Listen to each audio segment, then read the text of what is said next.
Haleluya Bapa. Inilah kerinduan kami setiap umat-Mu, setiap jemaat. Ya, Tuhan. Kami selalu rindu untuk bersekutu dengan Engkau. Selalu rindu mengalami perjumpaan dengan Engkau. Amin. Layakkan kami Tuhan, ampuni setiap salah dosa kelemahan kami, ketidakpatuhan kami, ketidaktaatan kami Tuhan. Tapi kami mau berubah Tuhan, dan sungguh-sungguh mau bertobat dan berjuang seperti Engkau kehendaki untuk kami lakukan dalam sisa hari-hari hidup kami, sehingga hidup kami ini benar-benar Tuhan mencerminkan Engkau hidup dalam hidup kami. Kami mengenakan pribadi Kristus, karakter Kristus serupa dengan Yesus ada di dalam kehidupan kami. Inilah perjuangan kami Bapa. Terima kasih Bapa. Kami sebentar rindu mendengarkan suara firman-Mu, suara-Mu sendiri Tuhan, yang Engkau pakai melalui hamba-Mu yang terbatas ini. Urapi hamba-Mu, juga urapi hamba-hamba-Mu, jemaat-Mu Tuhan, yang bersama-sama kami di dalam ibadah di tempat ini. Terima kasih Bapa. Kami siap mendengarkan firman-Mu, kebenaran-Mu. Berfirmanlah Bapa. Kami serahkan pemberitaan firman-Mu ini. Di dalam nama Tuhan Yesus Kristus kami sudah berdoa dan mengucap syukur. Haleluya. Amin. Silakan duduk Bapak Ibu saudara kasih dalam Tuhan. Shalom. Shalom. Selamat sore Bapak Ibu saudara kasih, kita berjumpa kembali di tahun. Tema kita tanda mengenal Allah. Tentu Bapak Ibu saudara kasih, harus kita miliki tanda keberadaan kita yang benar-benar kita sebagai anak-anak. Kalau kita tidak memiliki tanda itu, yang benar-benar kita mengenal Allah sebagai anak-anaknya, bisa saja kita meleset. Artinya apa? Bisa saja kita beribadah, bisa saja kita melakukan kegiatan-kegiatan rohani, kegiatan-kegiatan gereja pada umumnya. Tetapi nyatanya, prakteknya, kehidupan kita jauh daripada Tuhan. Bahkan kita tidak benar-benar mencerminkan atau menggambarkan Yesus hidup di dalam diri kita. Betul? Kita adalah pengikut Kristus, orang Kristen.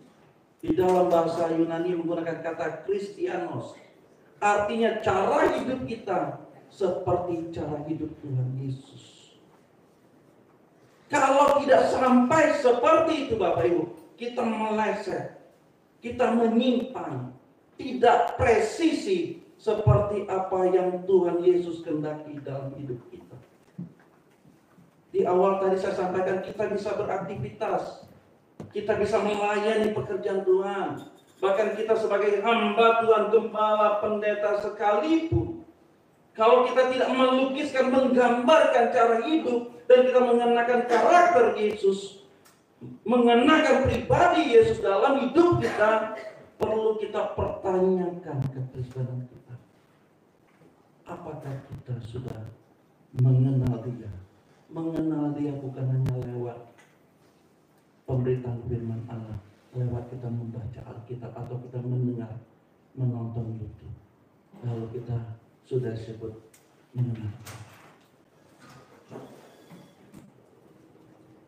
Bapak Ibu saudara terkasih, kita barusan melakukan pemilu, betul?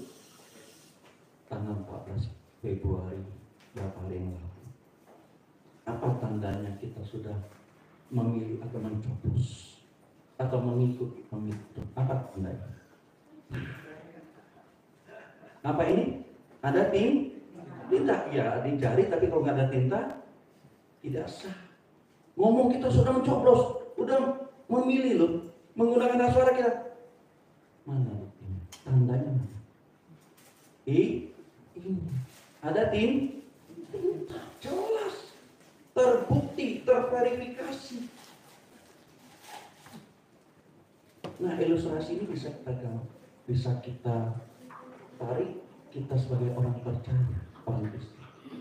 Apa tanda kita sebagai orang Kristen? Sudah beribadah, datang hari Minggu sore, hujan-hujan tuh datang loh Pak. Sebelum jam 4, setengah 4, jam 3 kami sudah hadir loh. Jauh-jauh naik kendaraan beroda 2, hujan-hujanan, jas hujan. Itu belum belum kan? Tadi saya bilang, gimana? Kita sudah mengikuti pemilu. Ini Pak, harus ada tinta. Ini Pak, ini banyak orang nunjukin ini 5 jari kita tunjukin. Kalau nggak ada tinta, percaya kita? Perlu tanda-tanda kita. Nah, sekarang kita melihat Bapak Ibu. Kita lihat di kitab 1 Yohanes 2. 1 Yohanes 2 ayat yang ketiga sampai yang 6. Saya baca ayat yang ketiga. Dan inilah tandanya bahwa kita mengenal Allah. Apa tandanya? Yaitu jikalau kita menuruti perintah-perintahnya. Katakan amin. Ini kalimat jelas Bapak Ibu, tidak perlu ditafsirkan lagi. Tidak perlu pakai ilmu hermeneutik. Tidak perlu. Jelas deh. Clear, betul? Dan inilah tanda. Cuma satu loh tandanya, betul nggak? Tidak dikatakan dan inilah tanda. Tidak kalimat jamak, betul nggak? Single, betul nggak? Dan inilah tandanya, artinya cuma satunya. Apa itu? Jikalau kita menuruti perintah-perintahnya, that's it. Itu saja. Kalau kita tidak sampai menuruti perintah-perintahnya, apakah kita layak atau sah dikatakan kita sudah mengenal Allah? Belum, kata Pak Gembala. Setuju Bapak Ibu? Setuju nggak Bapak Ibu? Setuju. Betul. Kalau sampai tidak kita seperti ini yang ditulis dalam 1 Yohanes 2 ayat yang ketiga, kita perlu pertanyakan kekristenan kita. Kekristenan kita bukan agamawi Bapak Ibu. Bukan ritual, bukan rutinitas, bukan syariat agamawi. Tetapi sampai di sini itulah membedakan kita dengan agama-agama yang lain. Agama-agama yang lain syariat, hukum-hukum, aturan-aturan kita juga ada. Tetapi kita sebagai orang percaya di perjanjian baru, kita dituntut sampai menuruti perintah-perintahnya, taat dan setia kepadanya. Bapak Ibu saya kasih, kalau kita hari ini diberikan kekuatan kesehatan, mari kita periksa, introspeksi, check and recheck. Apakah saya sudah seperti yang ditulis dalam 1 Yohanes 2? Jangan kita sibuk. Bukan tidak penting Bapak Ibu, maksud saya tak salah dong, tidak salah. Itu bukti kita mengasihi Tuhan, kita melayani, kita datang ibadah. Saya pernah katakan mungkin di sini, orang yang ke gereja belum tentu orang betul nggak? Tetapi kalau orang tidak ke gereja, padahal dia diberikan kekuatan kesehatan, bisa datang, bisa hadir dalam persekutuan bersama saudara-saudara seiman, saling menguatkan, lalu tidak hadir, ongkang-ongkang kaki, tidur-tiduran. Mumpung ada YouTube, banyak fasilitas, tapi dia tidur-tiduran. Saking nikmatnya, saking asiknya dia mendengarkan firman Tuhan sampai dia ketiduran. Sampai firmannya selesai, ibadahnya selesai, dia masih ngorok. Aminnya nggak tahu. Di mana aminnya? Aminnya saat dia bangun. Amin. Apakah seperti itu kekristenan kita?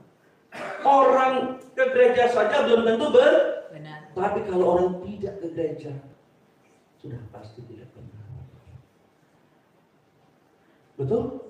Lu orang diberikan kekuatan kesehatan, diberikan kemampuan, kok nggak datang ibadah? Nyantai-nyantai. Bapak Ibu, terus terang saya kurang yakin kalau orang beribadah online. Dia serius, kusuk itu. Kurang yakin saya, benar. Loh, karena saya mengalami juga Bapak Ibu. Kita jujur, betul, kita jujur. Kalau kita ibadah online, kita penuh nggak konsentrasi kita 100% perhatian kita kepada ibadah yang kita tonton itu, yang kita saksikan itu. Serius nggak? Mau dijawab Bapak Ibu? Jujur, 100% konsentrasi kita? Tidak. 80? Tidak. 80 enggak? Oke, saya korting 50%. 50%? Tidak. Enggak juga. Kenapa banyak kan? Banyak. Ma, Pa, ada lagi misalnya kita lagi nonton gitu, lagi beribadah, istri kita lagi masak. Aduh, aromanya sampai ke hidung kita. Aduh, Ma. Aduh, lapar. Tolong Mbak sini. Terganggu lagi. Dia lagi goreng-goreng. Ma, ini kayaknya minumannya pas nih. Apa nih? Kopi kayaknya sama teh. Teh ini cocok nih, teh itu. Teh Cina. Gangguan lagi. Kita nikmati makan. Lewat firman Tuhan. Kenapa konsentrasi kita nggak sana kan kasih makanan minum kita, udah nggak? Belum lagi anak kita yang lewat. Apa? Apa lagi konsentrasi? Kamu nggak gitu kan? Kita tamperin dia, hilang lagi konsentrasi, terganggu lagi, udah nggak? Makanya Bapak, saya kalau tanya, Pak, ibadah nggak? Saya tanya jemaat atau tetangga gitu ya. Pak, saya ibadah online. Oh iya, segini aja. Iya. Udah tahu deh. Bukan ibadah itu. Betul nggak? Setuju nggak Bapak Ibu? Bukan ibadah, cuman ibadah yang nonton dia, bukan dia ngikutin ibadah atau YouTube itu nonton dia lagi di. Saya percaya jemaat CMC ya, HOJ tidak seperti sedikit. Tidak seperti rajin dah. Nggak perlu ditanya oleh Bapak Gembala, betul? Kemana minggu lalu? Sibuk, Pak Gembala. Jadi saya ibadah online. Tapi nggak apa, cukup minggu itu aja. Minggu depannya aduh, Pak Gembala ini nanya saya nih, saya mau ibadah online. Padahal saya lagi main-main, jalan, lagi tapi bukan jemaat di sini, jemaat yang sana, yang seberang kota Bandung. Tapi yang hadir sore ini di sini, nggak bercanda. Apa tandanya kita mengenal Allah? Menuruti perintah-perintahnya. Nah, Bapak Ibu, kata mengenal ini perlu kita perhatikan. Kata mengenal ini dalam bahasa Yunani menggunakan kata ginosko. Kata mengenal ini bukan mengenal sekedar kenal aja. Ada, karena saya ini orang marketing Bapak Ibu. Hampir 25 tahun saya di dunia marketing, dunia sales. Jadi saya ini, wah, kalau ketemu customer Pak, kita ini ada istilah SKSD, tahu nggak SKSD? Nah, tahu, saya berarti orang marketing, orang sales. Ya Pak ya? Orang marketing, orang sales ya? SKS, sok kenal sedekat. Padahal baru kenal berapa menit. Wah, akrabnya minta ampun. Sok paling tahu gitu. Mungkin belasan tahun kita kenal dia. Ya mungkin si pelanggan itu. Ini orang baru kenal berapa menit aja. Udah kenalnya kayak belasan tahun. Kayak akrab gitu ya. Itu orang sales. Marketing itu SKS, sok kenal sedekat. Wah, apa kata? Lama sekali itu Pak. Bapak ini, aduh. Saya tahu loh, Bapak itu dulu waktu itu masih kecil. Ya betul lah, masih kecil dulu. Ya kan? Nggak usah langsung besar, ya enggak? Begitu. SKS, itulah orang sukses Bapak Ibu. Saya dulu gitu Bapak Ibu. Wih, so akal. Sampai akhirnya dia keluarkan PO. ujung-ujungnya PO supaya dia order. Itulah orang sel. Pak Gembala kita juga orang sel. Ya kan? Ya kan? Ngomongnya kuat tuh. Luar biasa deh. Lihai. Lihai kita. Nah, tapi kita dengan Tuhan nggak bisa begitu. Nggak bisa. Kita ngomong kenal Tuhan, SKS nih. Lu ini siapa? Lu nyebut-nyebut aja kenal-kenal Tuhan. Tapi Tuhan katakan apa? Aku tidak pernah mengenal kamu. Betul nggak Matius 7 ayat 21 23 kan? Nggak usah dibaca. Nanti Bapak Ibu baca di rumah saja. Ya? Tuhan, bukankah kami sudah memuji Engkau, menyembah Engkau, bernubuat, mengusir setan? Jangan ada margatan di sini. Karena saya itu kan marga. Ada yang tersinggung. Iya, karena mama saya juga margatan gitu. Iya, lagi doa. Kami usir setan. Saya itu di dalam saat Tionghoa itu marga kayak suku Batak lah kan, marga Simanjuntak gitu ya. Simanjuntak di mana? Depan atau belakang? Belakang. Kalau belakang banyak, kalau depan sedikit. Saya tahu Pak. Iya. Ya kan? Nggak seperti itu Bapak Ibu kita dengan Tuhan.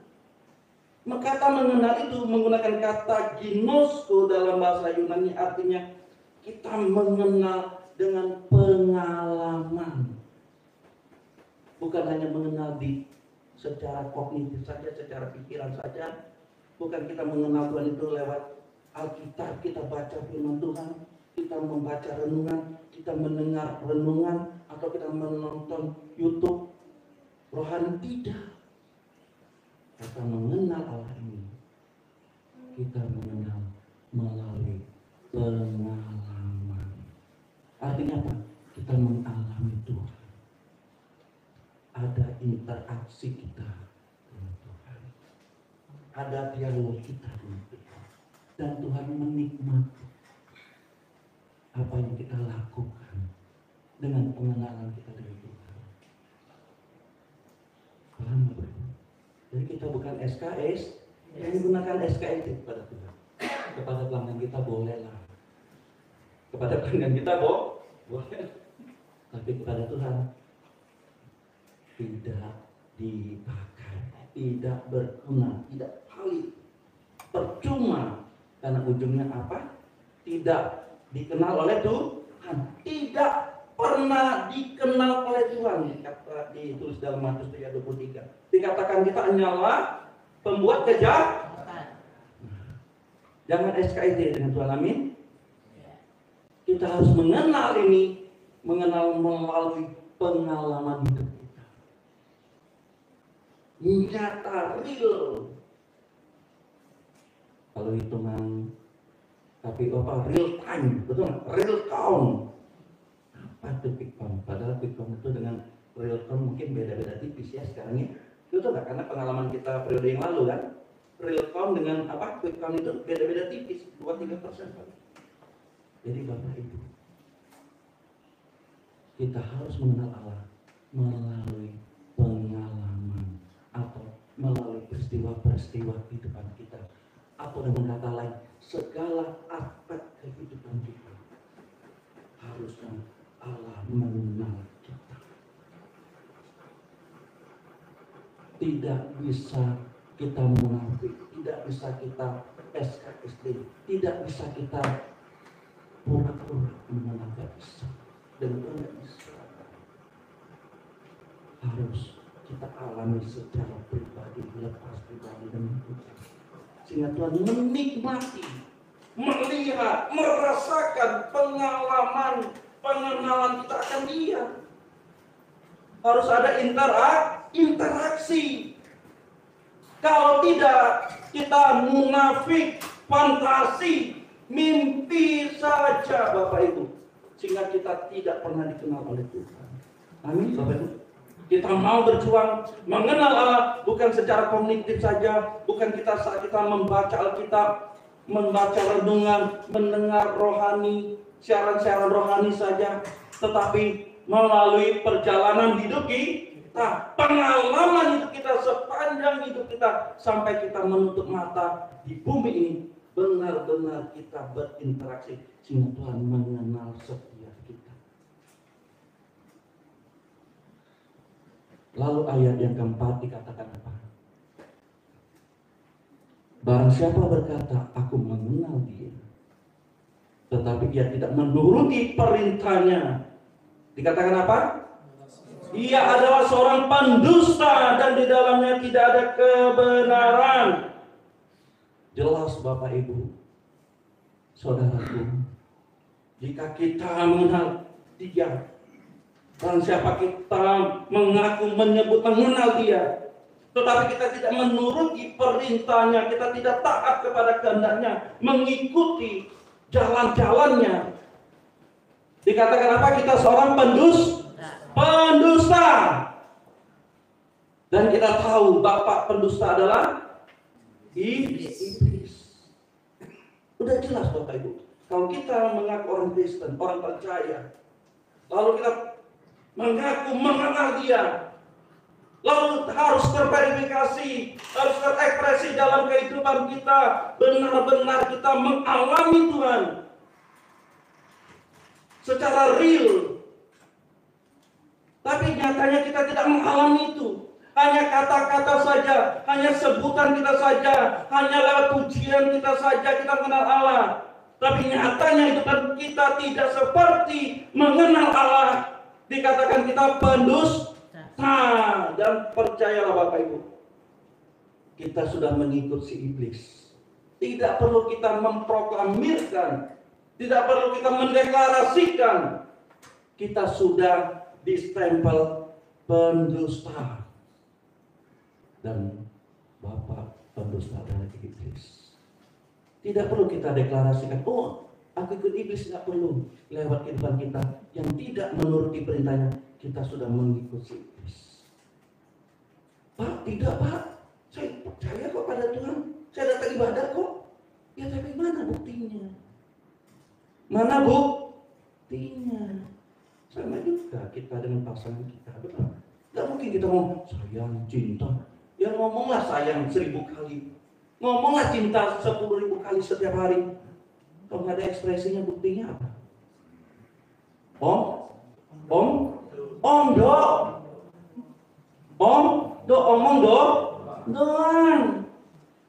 Omong kosong. Cinta, emang makan tuh cinta. Cinta. Ekspresinya mana kata pasangan? Ekspresinya nggak ada. Pasangan yang ngomong apa? Tendus, bohong lu, bohong besar lu, betul nggak? Saya ngomong Jakarta lagi, ya kan? Bohong besar lu, ngomong gede, nggak ada bukti. Pendusta dan di dalamnya tidak ada kebenaran. Dua hal. Kalau kita tidak menuruti perintahnya, sudah pasti kita tidak mengenal dia. Dan orang itu pasti seorang pendusta dan hidupnya tidak dalam kebenaran. Pasti Bapak Ibu. Pasti, nggak usah dicari-cari, tidak perlu diselidiki, tidak perlu disurvei lagi. Sudah pasti. Kalau pendusta dan pendusta pasti tidak hidup dalam kebenaran. Sudah pasti, itu paket lengkap, paket hemat. Tidak paket lengkap itu. Jadi nggak perlu ditafsirkan lagi. Nah sekarang Bapak Ibu, kita pertanyakan, apakah kita sudah mengenal Allah? Ini saya salah bahasa ya Pak. Bahasa saya kurang jelas kali ya. Salam Bapak Ibu. Halo. Saya mau bertanya. Silakan ya. Enggak, ide orang Sunda angkat. Banyak mangga di sini. Ngomong sedikit mangga. Boleh bertanya. Monggo. Apakah kita sudah mengenal Allah? Amin. Amin. 50%. Ini ragu-ragu Pak. Puji Tuhan. Ya dong. Sekarang kalau kita ragu-ragu, puji Tuhan. Jangan sampai kita sudah di ICU, hidup kita tergantung dengan mesin. nggak ada gunanya lagi. Tinggal hitungan detik. Selesai. Sekarang Bapak Ibu masih diberikan kekuatan, amin. Masih diberikan kesehatan, amin. Masih diberikan kesempatan, amin. Ayo kita pertanyakan, apakah aku sudah mendapat? Jangan kata orang, jangan kesaksian orang, yang hanya kata Alkitab, yang hanya kata buku renungan. Kita mengalami dalam kehidupan pribadi kita. Amin. Kita mengalami kehidupan kita. Kita berjumpa dengan Tuhan. Kalau sampai tidak di level ini, Bapak Ibu. Kalau sampai tidak di level ini, kalau tidak sampai di tingkat ini, kita mau berubah, amin. Kita mau berubah, amin. Kita mau bertobat. Kita baca dulu Bapak Ibu di Roma 12. Roma 12 ayat yang kedua. Roma 12 ayat yang kedua. Boleh dibacakan? Ada yang mau membacakan Roma 12 ayat yang kedua? Silakan, Roma 12 ayat yang kedua. Janganlah kamu menjadi serupa dengan dunia ini, tetapi berubahlah oleh pembaharuan budimu, sehingga kamu dapat membedakan manakah kehendak Allah, apa yang baik, yang berkenan kepada Allah, dan yang sempurna. Bapak Ibu, ayat ini ayat sering kita baca, betul? Mungkin ayat ini sering disampaikan dalam khotbah. Tapi saya mau bagikan sedikit Bapak Ibu, mungkin Bapak Ibu pernah mendengar puji Tuhan. Kata budi di sini dalam bahasa Yunani menggunakan kata nous, itu bukan hanya berbicara kepada akal budi, bukan bicara kepada pikiran kita saja, tapi itu menunjuk juga kepada perasaan, hati, dan kehendak. Artinya pembaharuan budi ini seluruh kehidupan kita, dari kita mengalami perubahan pola pikir kita, hati kita, perasaan kita, sehingga melahirkan kehendaknya itu kita semua berubah. Katakan amin. Pembaharuan budi itu bukan hanya logika kita, tapi hati kita, perasaan kita, dan kehendak atau keinginan kita. Artinya segala aspek kehidupan kita harus mengalami perubahan, pembaharuan total, transformasi total.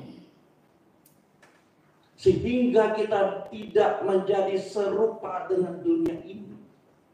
Kalau tidak Bapak Ibu, kita mengalami perubahan secara total itu, maka kita masih duniawi. Iya. Banyak nggak hamba Tuhan duniawi? Banyak. Pendeta banyak nggak duniawi? Mata duitan banyak? Banyak. Apalagi jemaat.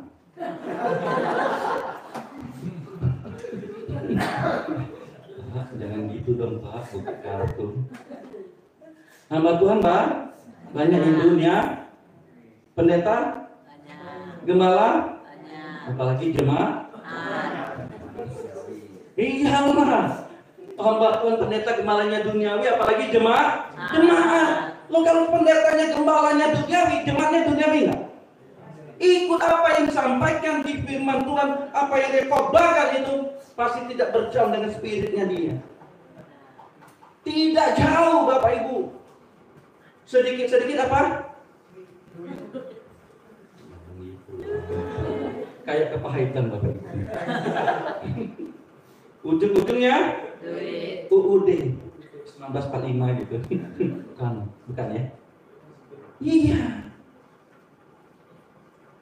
Saya ada ketemu Bapak Ibu di full gospel gitu ya. Saya pusing. Ada satu gereja, ya boleh katakan gereja mega church. Kenapa? Khotbahnya apa? Sedikit apa? Pulus, sien, nani, apa lagi? Kepeng, apa lagi? Apa kalau mana apa doi? Doi ya, kalau mana doi ya? Doi ya. Sians, pulus, lui, epeng, doi, apa lagi? Hah? Epeng kan? Apa tuh gepeng? Kepeng orang Padang. GP. Kepeng. Kalau nggak kepeng atau kepeang. Kepeng ya? Nah, baru tahu nih, saya bahasa orang Padang tuh ya? Bahasa orang Padang. Oh, rancak banget. Iya tuh. Tambo cek. Padang. Iya. Kita Pak, pusing Pak, stres saya. Apa? Korbannya nggak jauh Pak dari UUD, dari ujung, dari awal sampai itu aduh, saya bilang. Ya Pak, saya pusing Pak, stres katanya. Akhirnya udah keluar. Mau saya sebut Bapak. Betul Bapak Ibu. Kalau di mimbar ini disampaikan hal-hal berbau duniawi, lo Bapak Ibu nanti bilang, Pak, Bapak nggak butuh duit. Ya, nggak usah ditanya kali. Orang dari Jakarta sini juga butuh pakai duit. Emang terbang saya. Jin gitu, langsung nyampe sini. Sampai di Makawan enggak. Pakai duit. Pakai bensin. Tapi itu tidak menjadi tujuan. Wah, itu merupakan alat, betul nggak?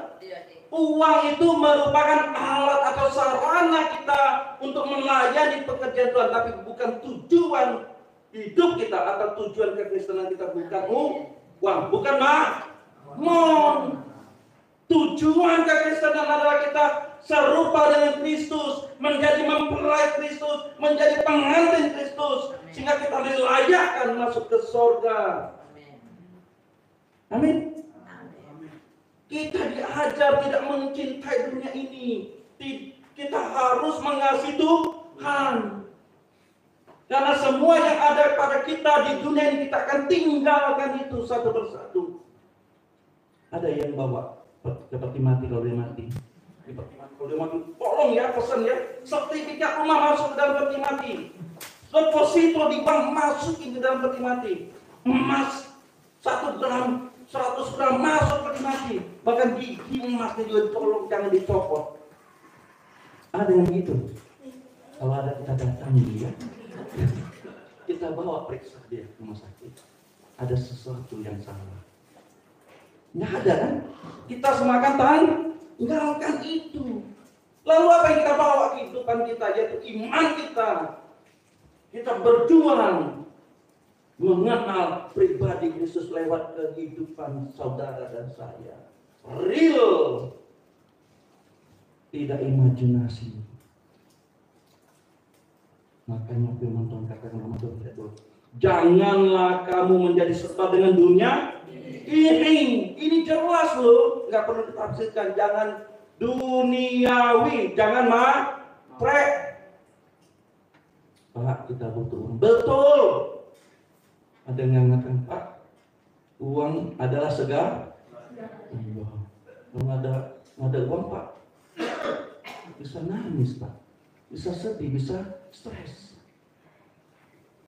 Pak, uang bukan segala-galanya ya, Pak. Ya juga. Tapi kalau nggak ada uang Pak, pusing Pak.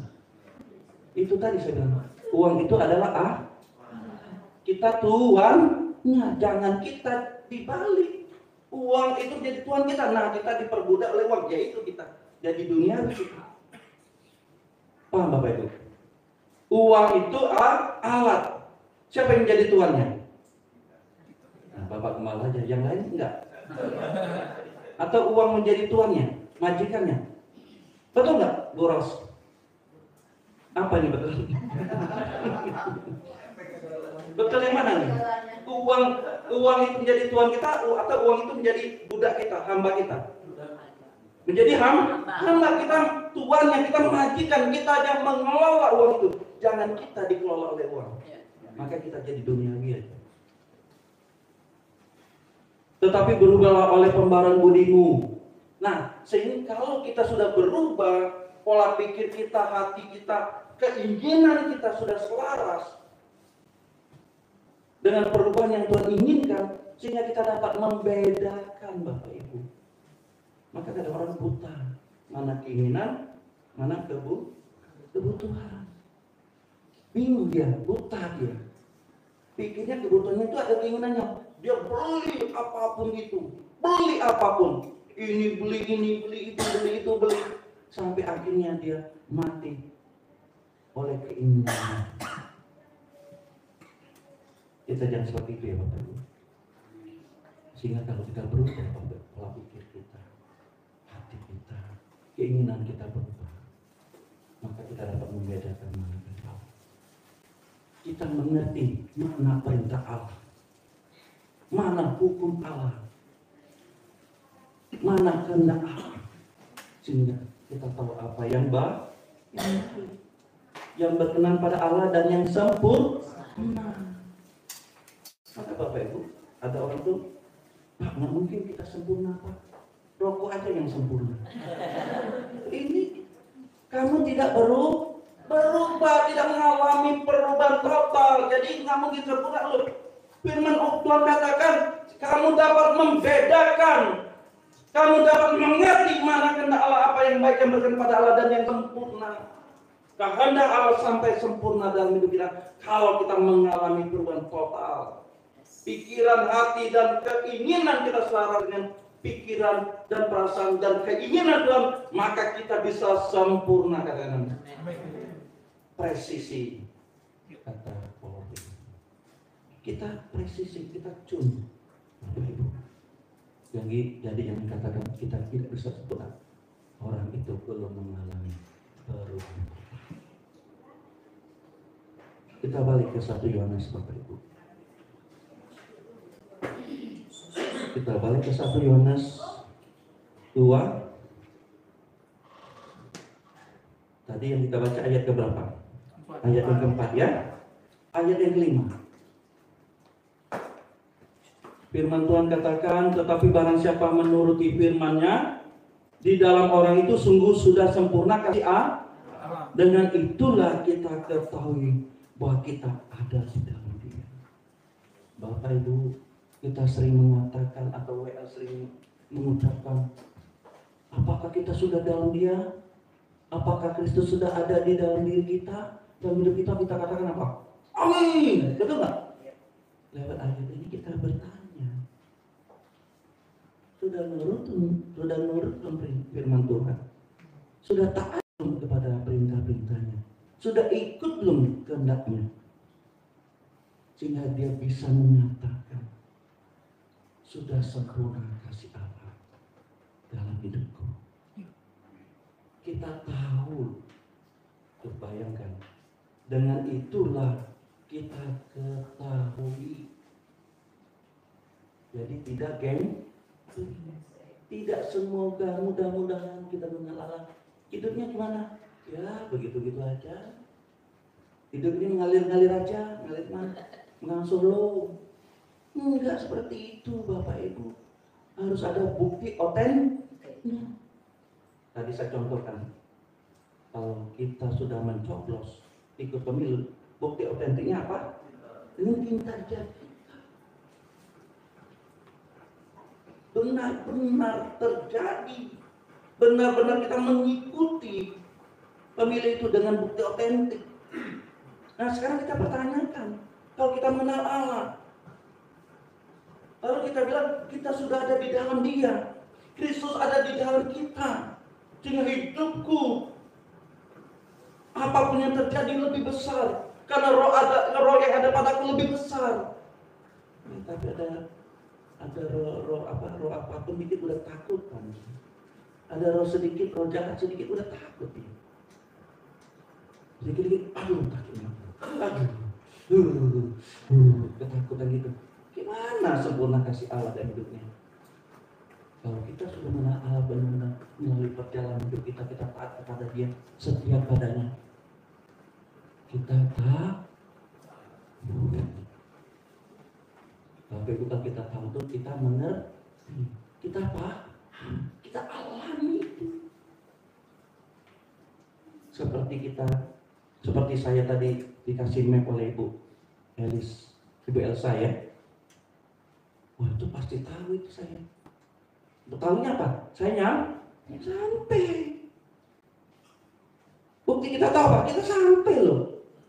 Nah itu kita tahu loh, pasti sampai deh. Kenapa? Ibu Elsa orang sini, beribadah di sini. Ini kalau tinggal sebelah kali ya. Tinggal sebelah ya. Nah, kau permai. Nah, Kabupaten Permai lagi sering ke sini, sudah pasti tahu. Istilahnya ibarat merem nyampe deh, tahu deh. Nah itu berdasarkan pengalaman, fakta. Kita ketahui bahwa kita ada di dalam Dia, tidak gambling, tidak mudah-mudahan tidak semoga Bapak Ibu, tidak imajiner, tapi kita tahu. Sehingga di ayat yang ke-6, inilah yang kita harus lakukan. Barang siapa mengatakan bahwa ia ada di dalam Dia, dikatakan apa? Dia wajib hidup sama seperti Kristus hidup 2000 tahun yang lalu. Bapak Ibu perhatikan kata wajib. Kalau kita tahu kata wajib itu, tidak perlu kita diperintah, betul? Tidak perlu disuruh, betul? Betul? Lakukan dengan respon otomatis, dengan kesadaran kita, karena kita anak Tuhan, kita orang Kristen. Aku mengenal Allah, selayaknya aku hidup seperti Kristus telah hidup, sehingga kita bisa mengaku atau kita bisa berkata, aku mengenal Allah, aku mengenal Yesus. Apa buktinya? Aku menuruti perintah-perintahnya. Sampai di sini Bapak Ibu paham? Kita tidak asal-asalan lagi Bapak Ibu. Kiranya apa? Kita mengenal Allah. Apa buktinya? Kita menuruti perintah-perintah. Tapi untuk menuruti perintahnya, kita harus mengalami perubahan secara total. Pikiran, hati kita, keinginan kita harus presisi dengan pikiran, perasaan dan kehendak Tuhan. Sehingga kita real, tidak imajinasi, tidak mimpi, tidak omong saja, omong besar saja, tidak. Jangan sampai kita tidak dikenal oleh Tuhan. Tuhan, aku melakukan pekerjaan besar, melayani Engkau Tuhan. Aku korbankan tenaga, dana, waktuku. Tapi akhirnya Tuhan, aku tidak pernah melakukan. Bapak Ibu, perjuangan kita harus sampai dikenal oleh Tuhan. Perjuangan kita harus sampai dikenal oleh Tuhan. Perjuangan kita harus serupa dengan Kristus. Wajib hidup sama seperti Kristus telah hidup 2000 tahun yang lalu. Itu kita peragakan dalam kehidupan kita. Kalau tidak seperti ini, kita bukan orang yang percaya dan mengenal Dia dengan benar. Hanya ondok saja, hanya kata-kata bual saja, hanya kata-kata penggembira saja, tapi tidak real kita alami itu. Dan akhirnya Bapak Ibu, jangan sampai itu terjadi kepada setiap kita. Aku tidak pernah mengenal Engkau, kata Tuhan. Engkau buat kejahatan, dicampakkan ke dalam api neraka. Bapak Ibu saudara kasih, saya tidak perpanjang melebar lagi. Mari kita pertanyakan ini dengan serius, sungguh-sungguh. Tuhan, apakah mengenal Engkau? Tuhan, apakah Engkau mengenal aku? Aku mau mengenal Engkau Tuhan. Aku mengalami perubahan total. Perubahan dalam pikir, hati, perasaan dan keinginanku. Seperti pikiran, perasaan dan kehendak Tuhan. Aku harus hidup sama seperti Kristus itu. Aku buktikan Tuhan dengan cara taat kepadamu sampai akhir hidupku. Kiranya firman Tuhan sore hari ini menjadi berkat bagi kita. Berjuang terus Bapak Ibu. Jangan patah semangat. Maju terus. Maju terus, maju terus. Pemenang itu bukan orang yang patah semangat, orang yang undur, tapi orang yang semangat itu maju terus apapun yang terjadi sampai dia di garis akhirnya. Puji Tuhan, kiranya kebenaran firman ini menjadi berkat bagi kita. Amin. Amin. Tuhan Yesus memberkati. Mari Bapak Ibu, saya tutup lanjut berdiri. WM pemain musik boleh maju depan. Saya itu angkat pujian tadi, rapnya menyenangkanmu, tapi kita dari awal. Tuhan, aku mau menyenangkanmu. Haleluya. Kita angkat pujian. Tuhan, aku mau menyenangkan. Tuhan, bentuklah hati kami. Tuhan, kami mau sungguh-sungguh dibentuk oleh Engkau. Bagaikan bencana yang kosong, Tuhan, Engkau penjunan kami. Engkau membentuk kami, Tuhan, sesuai dengan kehendak-Mu, Tuhan, dan kami rela Tuhan diproses oleh Engkau. Supaya hidup kami ini berkenan pada Engkau. Sesuai dengan Engkau kehendaki. Untuk kami melakukan di sisa akhir hidup kami. Sehingga kami kedapatan menyukakan hati-Mu, menyenangkan hati-Mu. Haleluya. Tuhan, ku mau menyerahkan. Haleluya. Tuhan, bentuklah kami ini. Haleluya. Jadi rencana untuk membangunmu. Serulah mengenai emas murni. Tuhan, ku serahkan hatiku. Amin Bapak. Semua ku berikan padamu. Haleluya. Kuduslah hingga dulu selalu. Maka aku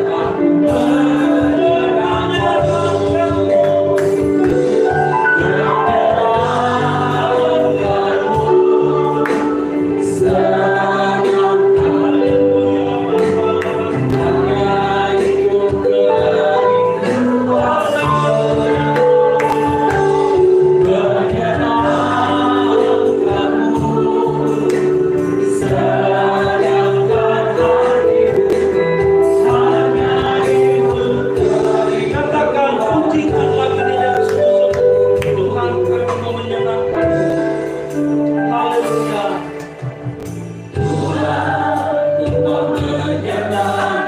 Inilah kami Tuhan. Inilah kerinduan saudara kami mau menyenangkan hati. Kami mau menyenangkan hati Tuhan. Kami mau membahagiakan Engkau Tuhan.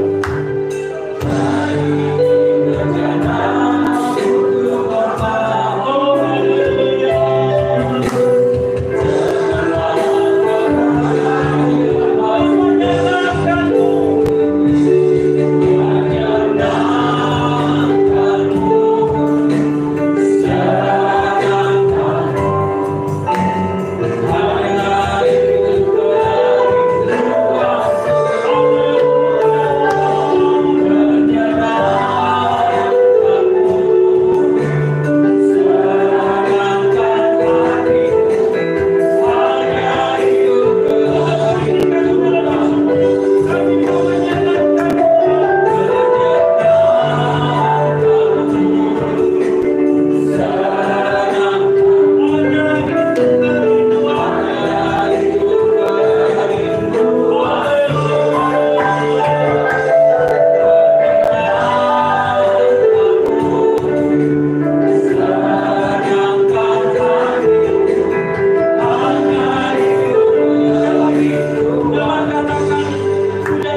Inilah kerinduan kami Tuhan. Kami mau menyenangkan dalam setiap langkah hidup kami. Dalam perjalanan hidup kami. Kami mau menyenangkan Engkau. Inilah kerinduan kami satu-satunya. Oh haleluya. Mari Tuhan.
menyukakan hati, Ya.